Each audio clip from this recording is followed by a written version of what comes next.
the more invested you are in a relationship, the greater the capacity for offense. And that's why you need to watch it in your relationships and your marriages before it slips in. Nobody can wound you more deeply than someone that you care for deeply.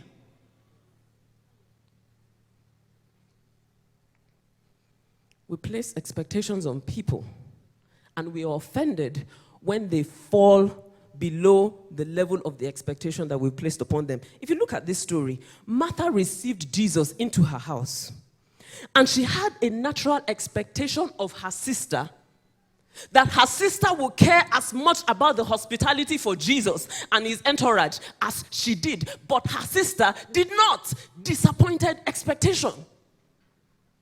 And because of that, she was upset. She was running from pillar to post, trying to make sure everything was okay for Jesus. And she expected that Mary would be that interested in what was happening around her. But Mary was less interested. Her expectation was disappointed. Offense arose. Offense arises when we expect people to care as much as we do about the things that we care about. There are things you care about, you expect your husband to care about, but he doesn't seem to pay attention.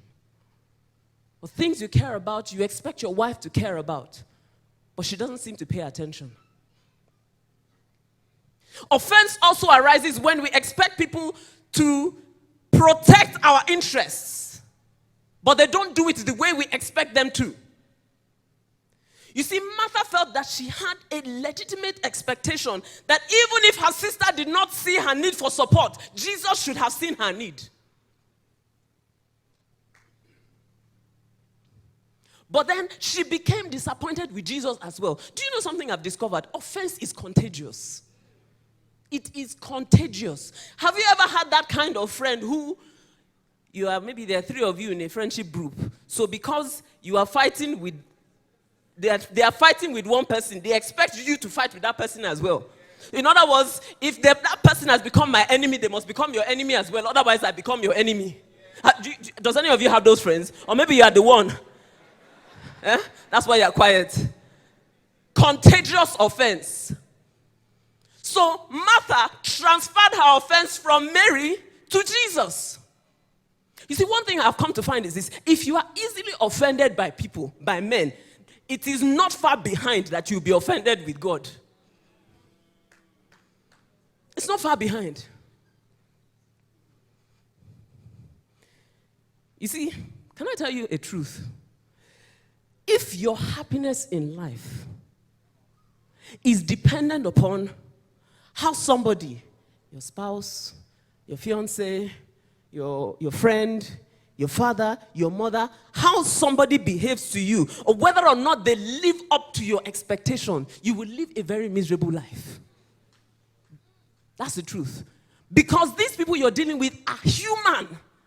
It is impossible for a human being to meet your expectation 100% of the time. Totally impossible. No matter how close you are to your husband or to your wife, and you expect that they should know exactly what you want, what you need at every point in time, they are not mind readers. They will not meet your expectation all the time. And if you live your life based on, if he acts like this, I will act like that. If he behaves like this, I behave like that. Some of us, we go out and we build up these pictures in my mind. Okay, when I get home, my husband would do this, and I will say this, and he will act like this. You have it all planned out in your mind, and it doesn't pan out the way you planned it in your mind. And because of that, you get offended. If you live your life like that, you will be like a thermometer, up and down, up and down, up and down, up and down. You should live your life like a thermostat, determining what's happening around you from time to time. Don't be like a thermometer. People are determining how you feel. If they smile at you, you're happy. If they don't smile at you, you're unhappy. Joy is an inside job. It's not based on what's happening around you. Make up your mind. Live as a thermostat and determine the atmosphere in your home.